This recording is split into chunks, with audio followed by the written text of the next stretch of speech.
ఏమిటి సంత? ఏం చేస్తున్నారు? ఏదో కాస్త వినోదంగా. వినోదం ఏమిటి? తప్పు తప్పు, ప్రమాదం, పరమాపరాధం. పన్నిచ్చుకోవాలి. పుచ్చుకుంటా. పన్నిచ్చుకో పన్నిచ్చుకో పన్నిచ్చుకో పన్నిచ్చుకో. ఎవడపోయి నువ్వు? నేను కొత్తవాడినండి. కొత్తవాడు సత్రానికి రావడం ఏమిటి? తప్పు తప్పు.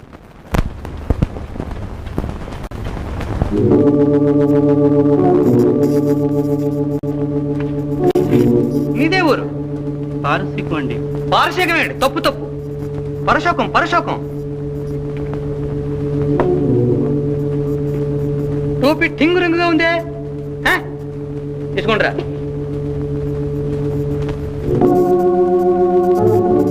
తాత, తాత, నీవే